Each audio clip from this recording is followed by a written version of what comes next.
أعوذ بالله من الشيطان الرجيم. وإذا رأيت الذين يخوضون في آياتنا فأعرض عنهم حتى يخوضوا في حديث غيره وإما ينسينك الشيطان فلا تقعد بعد الذكرى مع القوم الظالمين وما على الذين يتقون من حسابهم من شيء ولكن ذكرى لعلهم يتقون وذر الذين اتخذوا دينهم لعبا ولهوا وغرتهم الحياة الدنيا وذكر به أن تبسل نفس بما كسبت ليس لها من دون الله ولي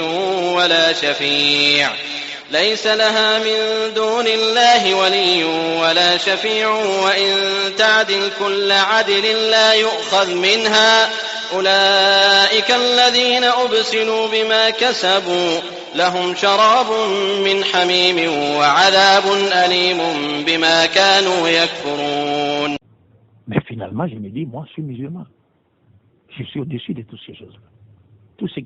Toute vérité, d'où qu'elle vienne, si c'est une vérité confirmée dans les Coran et la Sunna, je la prends. C'est simple.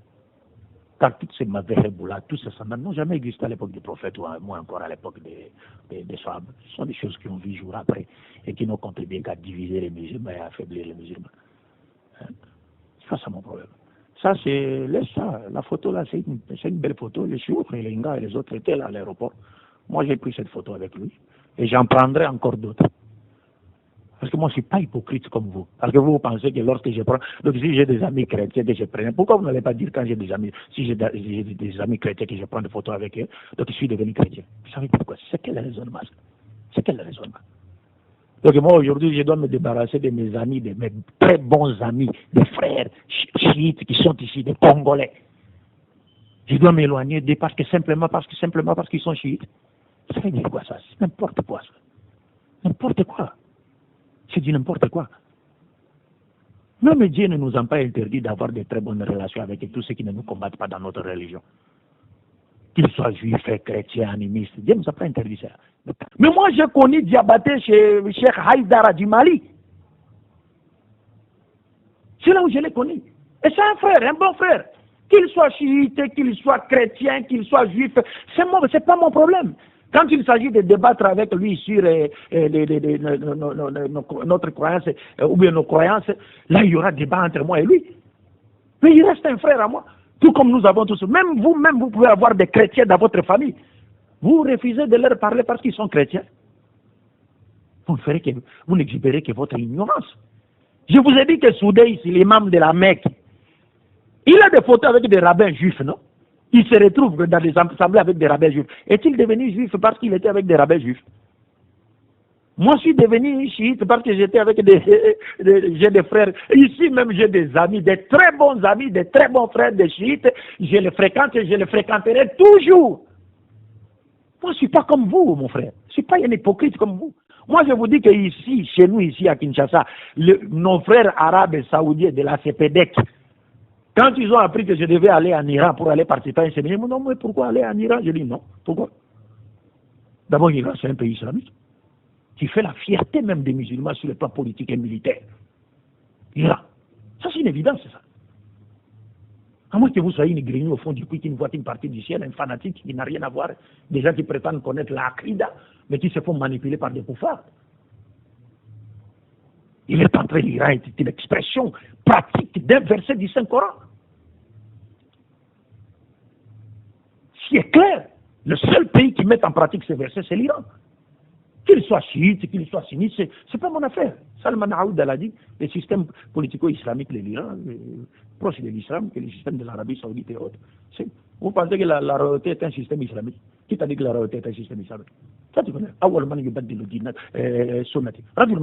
Tu sais qui a changé les khilaf en introduisant les moulks? Tu le connais, non? Wallahi billahi.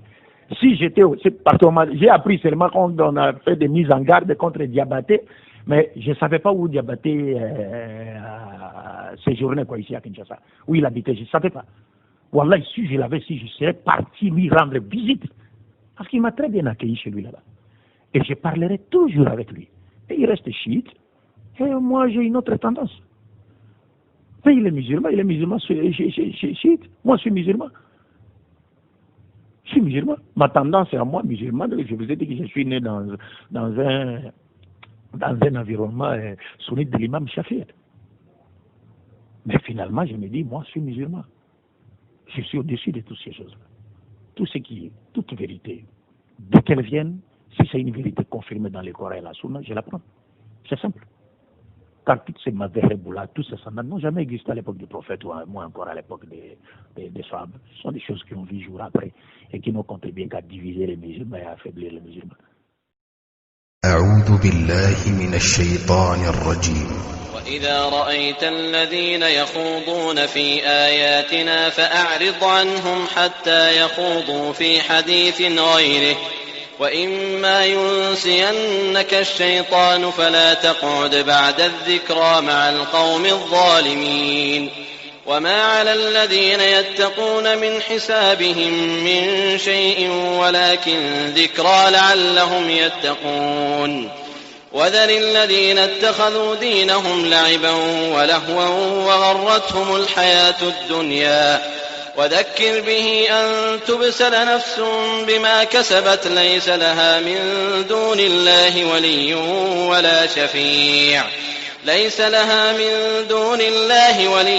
ولا شفيع وإن تعدل كل عدل لا يؤخذ منها أولئك الذين أبسلوا بما كسبوا لهم شراب من حميم وعذاب أليم بما كانوا يكفرون.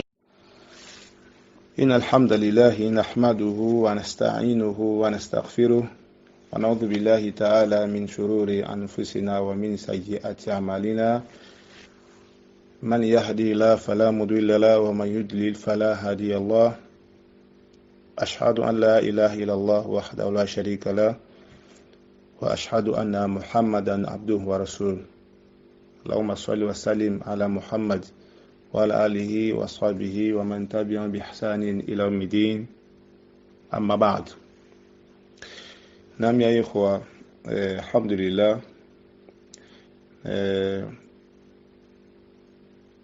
nakanisi na ngonga oyo inshallah tolingi tolobela muke moko itali bongo verset ya suratul an'am, na verset ya suratul an'am. Naam, pona ya kumona ndenge nzambe Allah subhanahu wa ta'ala dalikoloba na biso na ata verset oyo nde kuna tokoyeba nini oyo tolingi tosolola tolingi toloba na pokwa oyo. Allah subhanahu wa ta'ala alobi na suratul an'am verset 68 nzambe avisi biso na suratul an'am alobi wa iza ra'aita alladhina yakhuduna fi ayatina fa'rid anhum. Allah subhanahu wa ta'ala alobi wa iza ra'aita tabina toma nae wa iza ra'aita soki omoni Muhammad omoni alladhina yakhuduna fi ayatina baoyo badaliko pesa yani yakhuduna badaliko minimize bavexe na biso badaliko minimize yango bavexe oyo Allah subhanahu wa ta'ala kitise kat na al-Qur'an bango badaliko minimize yango badaliko pesa yango valeur te nomon badaliko patoja yango o patoja. Allah subhanahu wa ta'ala lobi fa'aridu anhum pesa bango mukongo kozala na bango lisusu te. Fa'aridu anhum pesa bango mukongo ayi kozala suna bango te. Bazali ko minimiser Qur'an bazoloba n'importe quoi na Qur'an. Allah lobi fa'aridu anhum pesa bango mukongo hata jusqu'à ce que takhudu fi hadithin ghayrihi jusqu'à ce que bakoya ko entamer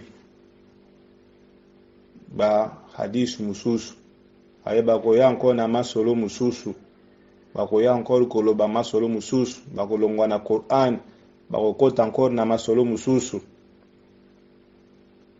wa imma yunsiyannaka shaytanun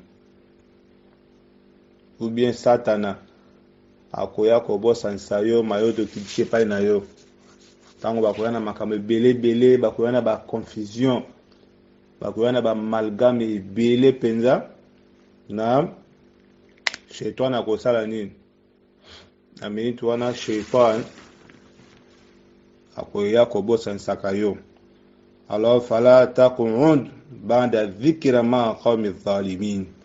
Allah subhanahu wa ta'ala le bin rasul a dit fala taq'ud kuvanda te nzambe interdit prophète parce que tout le monde verbe zu sukun fil mudari zu sukun tout le monde interdiction wana ezalila anahiya ezalila ya interdiction nzambe ayeko interdit prophète na lui fala taq'ud kuvanda te banda dhikra après avoir te rappelé to si kolobanayo kovanda susute ma qawmi zalimi na peuple o bazali peuple injuste peuple bazali bazalim bazali injuste nzambe Allah subhanahu wa ta'ala le bin prophète ne avanda de susu na batu ya lolenge wana te avec ce prophète na ye. Donc par là to comprendre verset ndenge le beli biso ndenge nzambe auti olobela biso awa to comprendre malamu que kovanda na ba ahli bida kovanda na ba ahli ahwa bato bazali na ba ahwa bazali na ba sentiment bato ba innovation bazali ko innover makambo na ata lingomba ba osala makambo ebele oyo ezali na asuluté na kati ya lingomba nzambe makambo ezali na suksi moko te izana ba texte ata moko te na kati ya ba enseignement prophète Muhammad sallallahu alayhi wa sallam. Alors na mintu wana nzambe Allah subhanahu wa ta'ala apekisi biso kovanda na bango nzambe a interdit biso kovanda na bango. Allah subhanahu wa ta'ala a interdit biso kovanda na bato ndengo wana.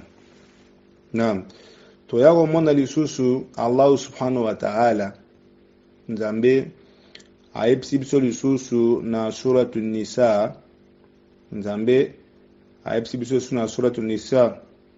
Allah subhanahu wa ta'ala na suratul nisa verset 140 ala labi wa qad nazzala alaykum fi kitabin ala labi asolo to kitisi ya solo to kitisi liko to kitsaki liko na bino to kitisaki liko na bino aina kati na buku oye kitaki liko na bino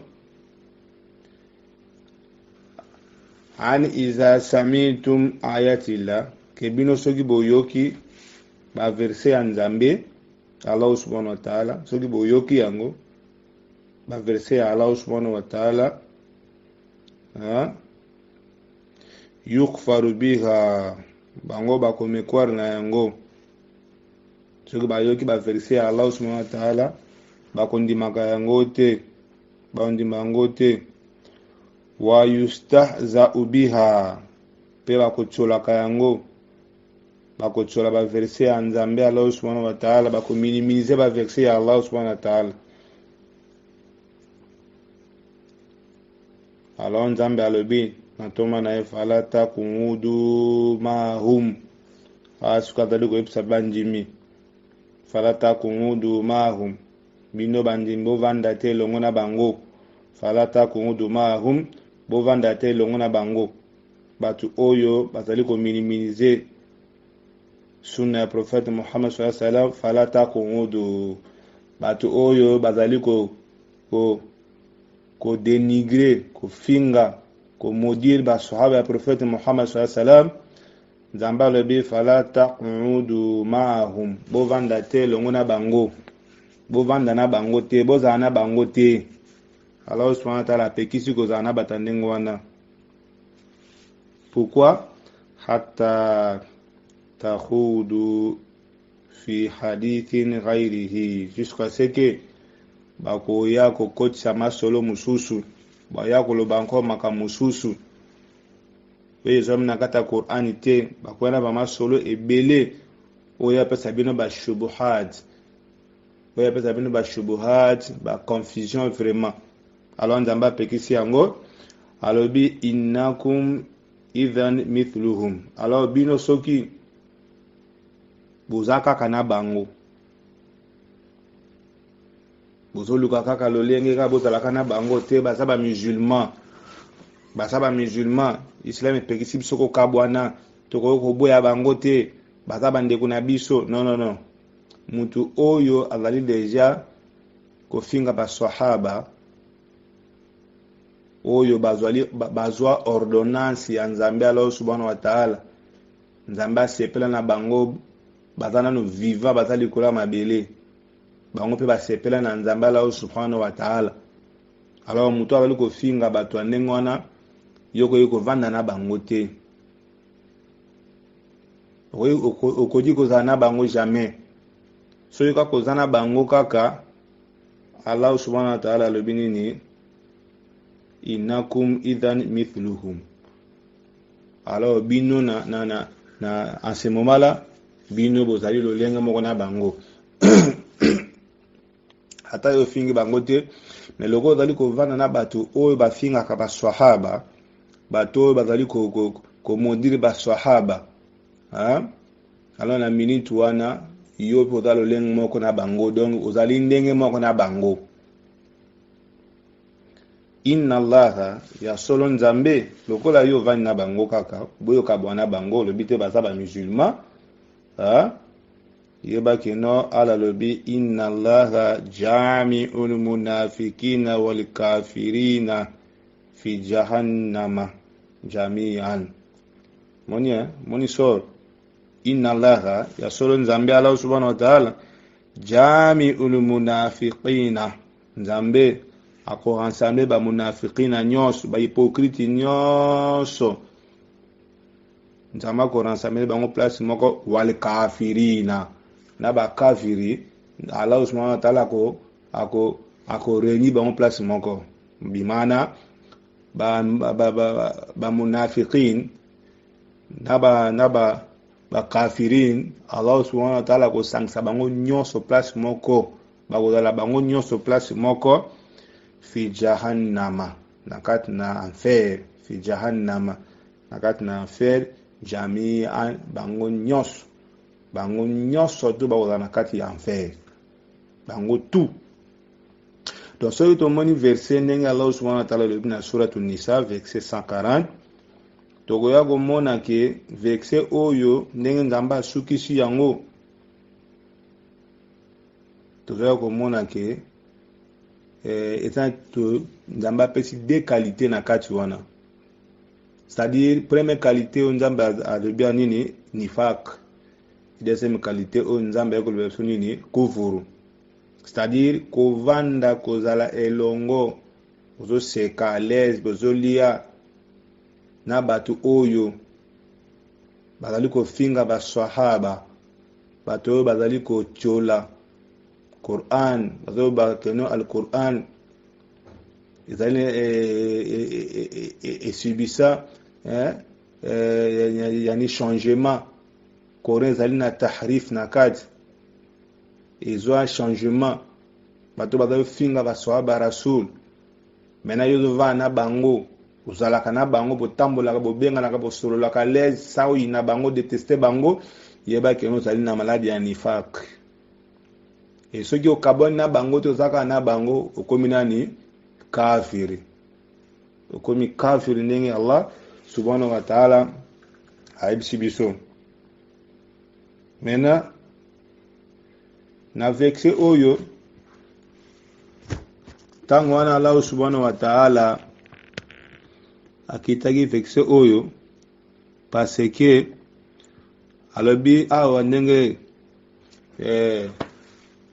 Imam Shawkan na tafsir na ya Fathul Qadir alobi waqad kana jama'atu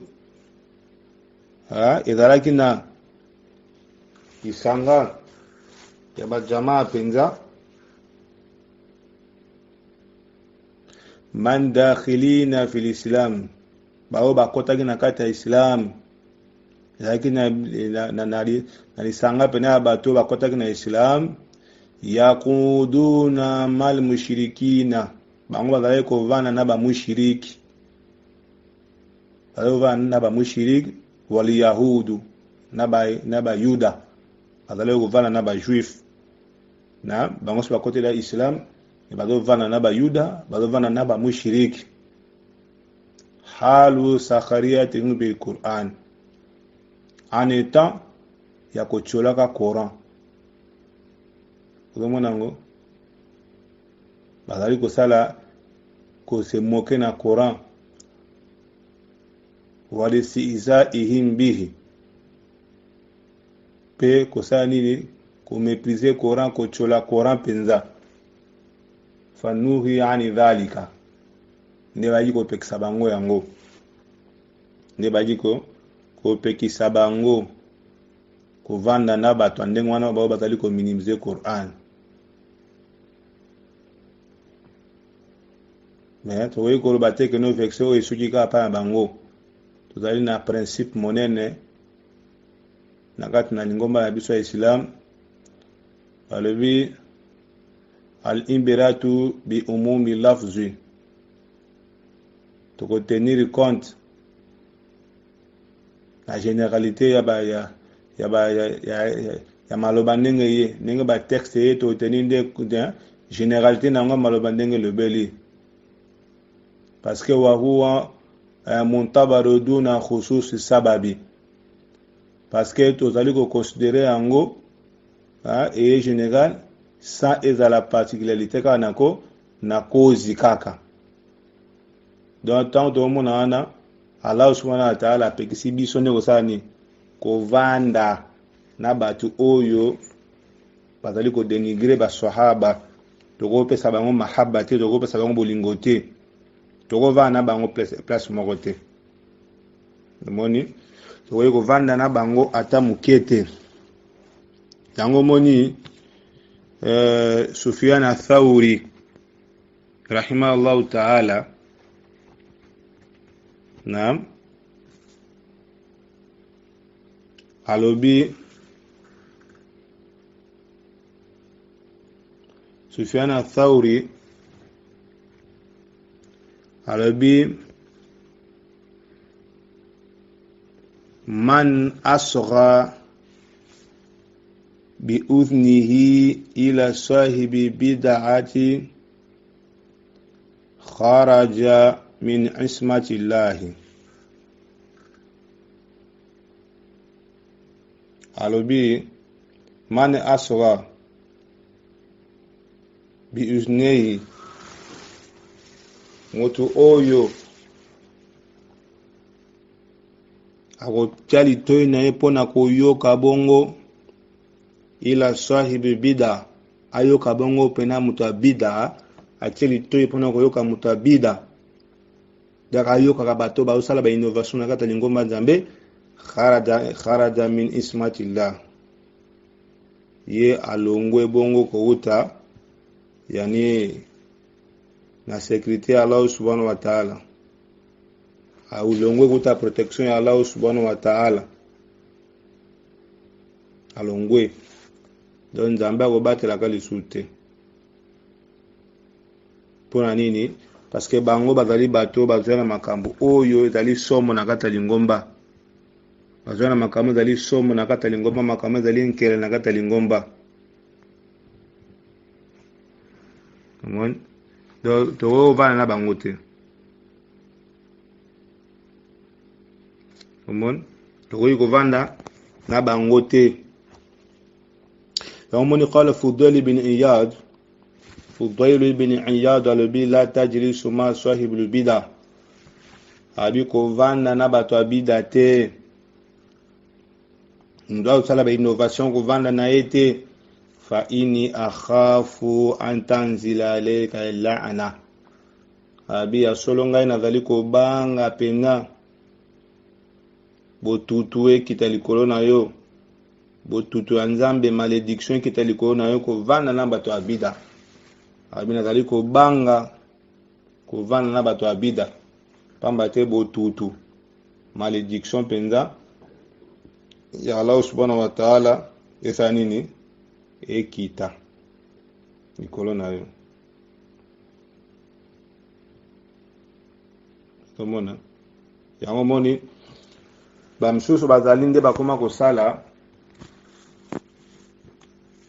tema moni ke no bato ya bida mosusu omona atiki mandefu me aza moto ya bida omona atomboli pantolo alors aza moto ya bida lokola bajama ya tablir bazali bato ya bida alors koloba tekeno te omoni tekeno bango baza bato ya bida te la sheikh nana yebi so bango baza bato ya bida te.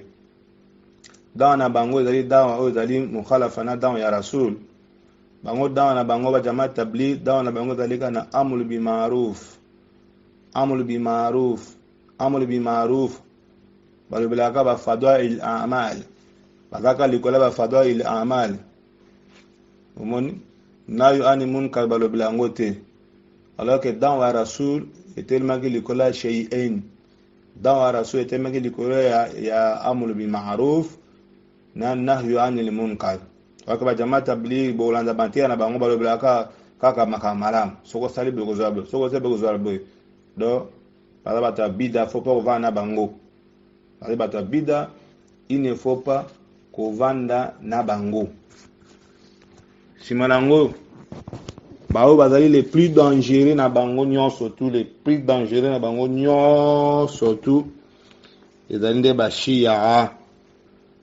bashia woto bengo bango ba arrafidwa as-sab'iyya bazali les plus dangereux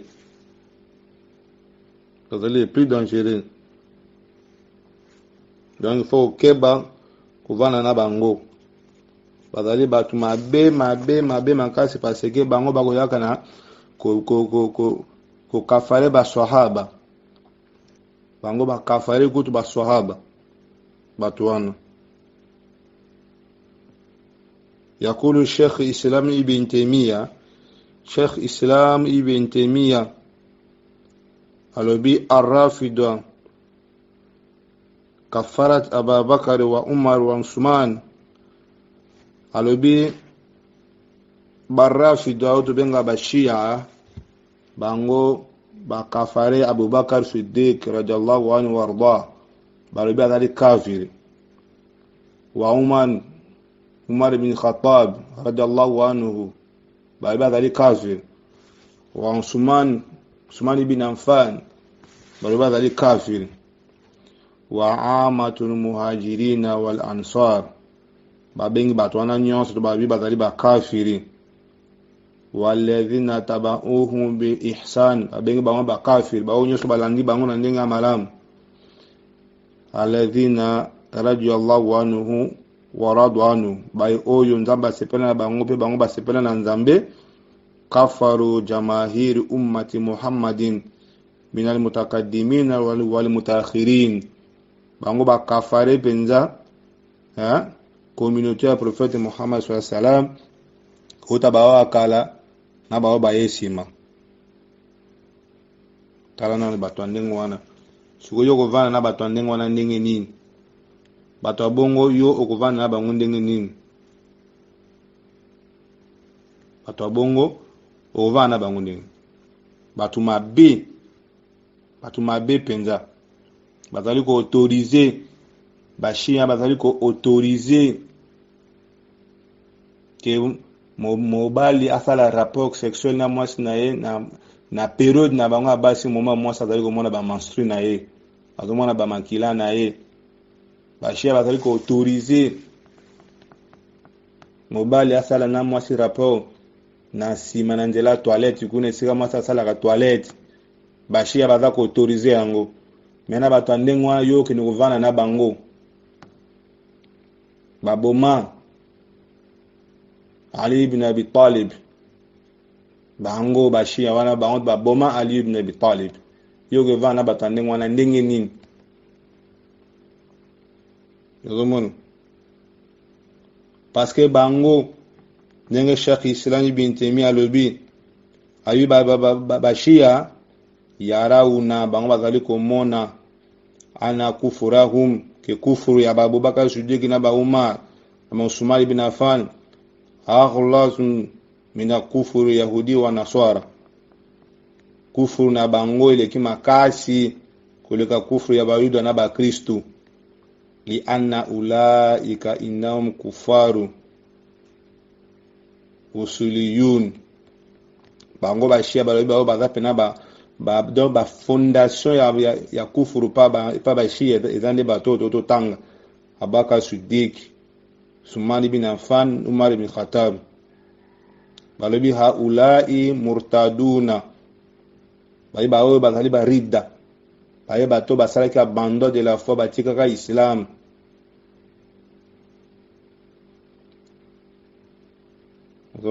Donc il faut que keba ya ikhwa, faut que keba kovana bata sentiment, faut que keba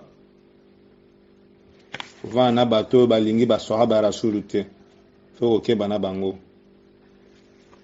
keba na batandenga baza batu mabe, ba batu mabe.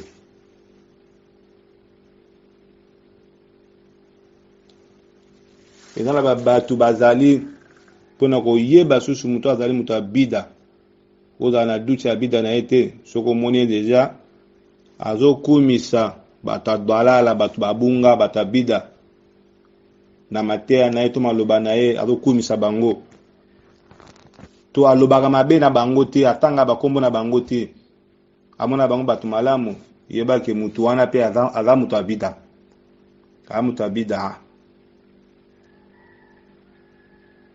يومني فضيل بن عياد قال فضيل بن عياد على بي من أنظم صاحب بدعة فقد أعان على هدم الإسلام. فضيل بن عياد على بي من أنظم صاحب البدعة أي متواكو كومي سمتابدا، متواكو كومي سمتابدا okozo kumisa mutu abida, omone mutu malamu, bango batu malamu bazaka bien, bashia bakabaka, bajama tabli bazaka bien, ozo kumisa bango, alabif fakode aana, ya solo osungi, opesi lisungi, opesi appui, ala hadamil islam, pona ko détruire islam, pona ko détruire islam.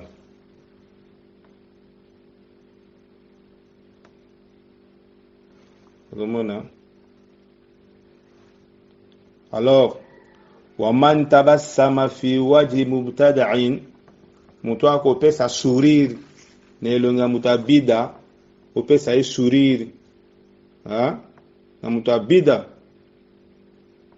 faqad istakhaffa bima anzala Allahu azza wa jal ala Muhammadin,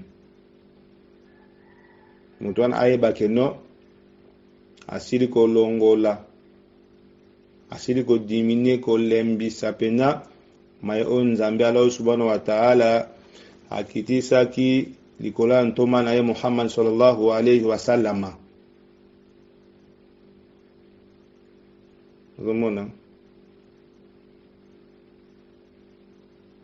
donc foto keba bandeko, foto keba Fudhali bin Iyad alobi susu man jalasa ma sahibil bid'atin warasaul ama,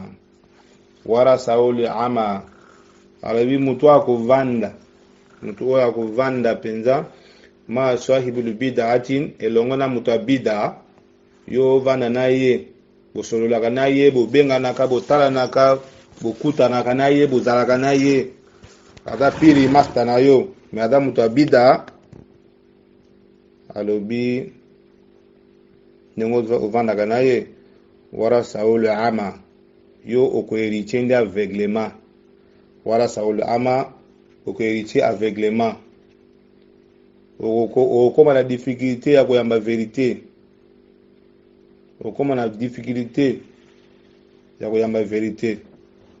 Al ama fi basirati wa amal qalbi.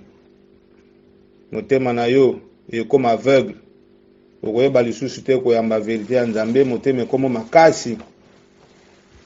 Yango mona bato bavana mingi na bato abido mona akande bazalaka te bakoma mitema makasi, bakoka koyamba verité te.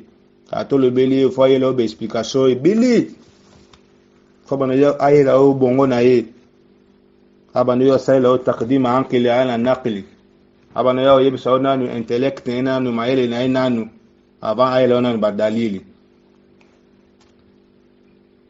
Alors yango moni basahaba basali amana, basahaba rasul basali amana ya ikhwa. Umon yoka Abdullah bin Mas'ud radiyallahu anhu, Nzambe asepela bongo na ye Abdullah bin Mas'ud qala alobi inna allaha yasolo Nzambe nazara fi qulubil ibadi, alobi yasolo Nzambe atalaka na mitema ya baserviteur na ye nyonso. Nzambe Allah subhanahu wa ta'ala atalaka mitema ya baserviteur na ye nyonso. Fawajada qalba Muhammadin sallallahu alayhi wa ala alihi wa sallama khayra qulubil ibadi. Nzambe amonaki nde motema ya prophète Muhammad ezali meilleur motema ya bikelamu. Fastafahu li nafsihi fab'athahu bi risalatihi. Nzambe aponaki ye na ndoto na ye prophète, ala poni nde prophète pe apesaki ye message. Nzoyoka Nzambe atalaki na mitema bikela mune nyonso to ya kela likola mabele, amonaki nde motema ya prophète Muhammad nezaki meilleur motema ba mitema bikela mu nyonso. Yango wana Nzambe aponaki apesaki ye message oyo ayelaki na biso Islam oyo. Thumma simanango nazara fi qulubil ibadi ba'da qalbin Muhammadin fawajada quluba ashabihi khayra qulubil ibadi. Nzambe après avoir kotala motema ya prophète, Nzambe aji kotala na mitema ba serviteur na ye. Nzambe aji komona ne mitema ya baswahaba ne zalaki meilleur mitema, yaki mitema ya malamu penza. Fajalahum wuzara'i nabiyihi. Nzambe aji kocha baswahaba bazala ba ministre ya prophète na ye, bazala banani ba ministre ya prophète na ye. Yuqatiluna ala dinihi, bango baswahaba na bako combattre baobunda pena na nzela ya Nzambe pona lingomba na ye, baobunda pona lingomba Nzambe Allah subhanahu wa ta'ala. Kota bambongo na bango, makasi na bango. Yango moni Islam o lelo ikomeli biso parce que basahaba babundaki. Famara al muslimuna hasanan fahuwa inda Allahi hasanun. Oyo basahaba bamoni yango dali malamu, yango wana pe pa na Nzambe dali malamu. Wama ra'au sayyi'an fahuwa inda Allahi sayyi'un. Oyo bango bamoni yango mabe, epai na Nzambe pe ezali mabe. Epai na Nzambe pe ezali mabe. Asaroto tukotanga rawahu Imam Ahmad wa ghayruhu wa sanaduhu hasanun. Moni ya iko baswahaba bazaba tofinga te. Baswahaba bazaba tofinga te. So mutaofinga baswahaba akomi kafiri billahi. Yoko van na batandengo ante. Koloba pete go nana yokate, ngana ona yokate pas bo finga ye. Yozo la oyoka. Kozo la oyoka. toba lobino wana donc ozana confiance na bango te donc faut tokeba ya iko ne to dikolo ba sahaba bazali amana oyo nzambe Allah subhanahu wa ta'ala tsaye biso na kata lingomba oyo bazali amana oyo Allah subhanahu wa ta'ala atsaye biso na kata lingomba. قال النبي صلى الله عليه وآله وسلم prophète alobi النجوم أمانة للسماء النجوم أمانة للسماء prophète alobi ba étoile minzoto ba étoile ezali amana lisamai amana pona likolo mapata wana ba étoile ezali amana na yango. Fa idha dhahabat nujumu soki ba étoile wana elongwe ezali susu te ata samaa ma tuadu mapata ekosibir oyo baprometaki pona yango mapata ekosibir oyo baprometaki pona yango. Prophète alobi wa ana amanatun li ashabi prophète alobi ngai nazali amana ya basahaba na ngai nazali amana ya basahaba na ngai. Fa iza zahabtu so ngai na kei nazali sute bimana nzamba zu molimo na ngai ata ashabi ma tuaduna basahaba na ngai bakoyaka na oyo baprometaki bango aye lokola bazali miari mitema oyo nzambe aponaki bango bazala ba ministre bakoya na lingomba oyo kosala maye oyo bango bayekolaki epai na ngai parce que ngai nazwi epai na nzambe yango na transmettre epai na bango so ngai nakei bango bakoyaka na oyo nzambe ala oyo tabaraka wa taala aprometaki bango. Wa ashabi amanatun li ummati oyokia watu bafinga ka baswahaba profeta aloyi baswahaba badali amana ya communauté na ngai. Fa idha dhahaba ashabi soki baswahaba na ngai bakei bazali susu te bakufi ata ummati ma tuaduna communauté na ngai bakosibir mayo baprometaki bango bakosibir. Hadisi rawi Imam Muslim hadisi ezali ya Abi Musa al-Ash'ari radiyallahu anhu mmonya siko yoko finga baswahaba ndenge nini bato bazali amana. Mena Imam Nawawi ndenga asali sharh ya Sahih Muslim ndenga asali commentaire ya hadiso Imam Nawawi alobinin qala Imam Nawawi rahimahullah fi sharh Muslim Imam Nawawi alobi qawluhu kama lobanaye alobi wa ashabi amanatu li ummati fa idha dhahaba ashabi ata ummati ma tuaduna. De Imam Nawawi alobi maanahu sans na yango mina dhuhuri bid'i kota donki apparition ya bid'a bide ko bimaka shiko na minute wana ne to mona ba bid'a ibele bimi lelo ba bid'a ibele bimi ba firqatu muntasibina fi islam ba secte o ezali affilié na kata islam e bimi ebele ba shia ba tondi na ata lingomba bazo kabela batu baloso basala ba doa ya mabe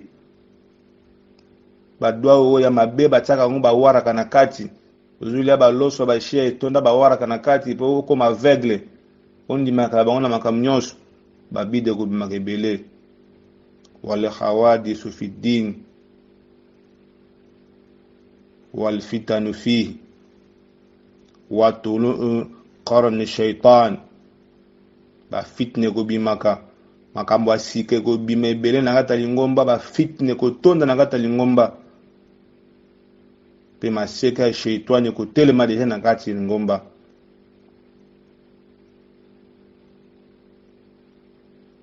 Ngomona wa dhuhuru rum wa ghayruhum alayhim ba pex bako bima bako zwab vraiment makasi likola ba musulman wanti haka le Madina wal Makka Makka na Medina ko silaka ko silaka da suna fox mokote wa hadhi kulluha min mundizatihi sallallahu alayhi wa sallama nyonso to ezali bongo ko taba ba miracle ya prophète Muhammad sallallahu alayhi wa alihi wa sallama. Donc tala ya ikhwa to keba ko kangamaka na bata ba sentiment to tika ko luka ba explication bata ba sentiment ahli bidda ko tala muninga ya ahli balala te ahli sunna pardon ahli sunna akoyiko zala muninga ya ahli bidda te ahli bidda azara muninga ya ahli bidda zamona parce que al bid'atu yenga fudoila lobi al bid'atu ahabu ila shaytan min al ma'asi al bid'a ilingami mingi pa na shaytan ule kama sumu shaytan alingaka bid'a trop shaytan alingaka bid'a mingi pona ni shaytan alingaka bid'a mingi kule kama sumu abi final maasi parce que masumu yutabu anha masumu basengla rango tubela wal bid'atu la yutabu anha na bida basengla rango tubela teo bida basengla rango tubela te bida basengla rango tubela ndeni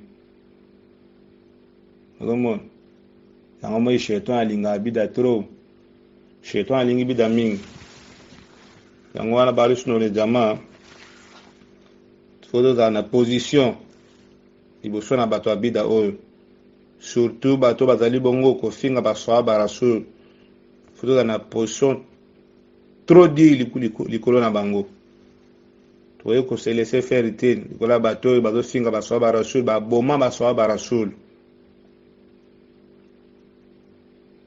Donc fodo zala prudent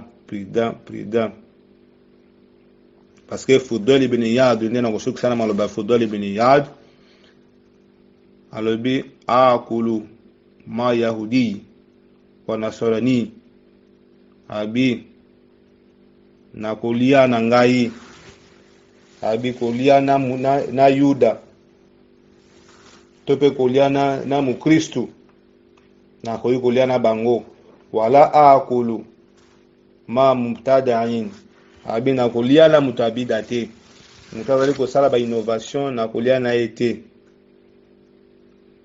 wa uhibbu an yakuna baini wa baina sahibul bid'atin hisnun min hadidin abi ngai na préféré na lingi pena mingi entre ngai na mutabida to riche pena miri ya mabinde penza entre ngai mutu abida miri pena to erige miri ama bende c'est-à-dire donc ali bida zana ndenge na ye ali suna pe azala na ndenge na ye mais bale suna lelo to se laisser faire to mitiki penda liboso la batoyo alors photo la muka batoyo ba coach même na kata ba réseaux sociaux bazali ko bungisa batu afali ko bungisa batu nzambe apesa biso makasi ya kokombattre bato oyo apesa baulama na biso makasi ya kotangisa biso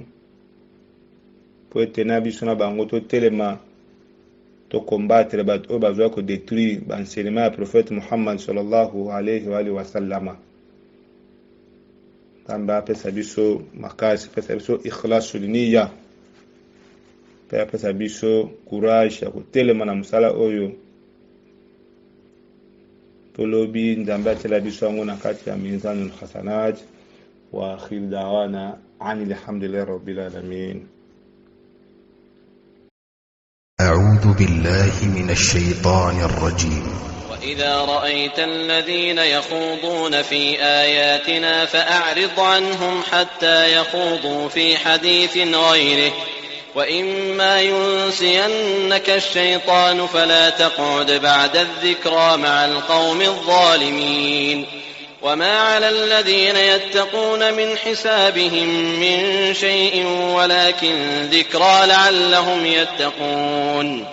وذر الذين اتخذوا دينهم لعبا ولهوا وغرتهم الحياة الدنيا وذكر به أن تبسل نفس بما كسبت ليس لها من دون الله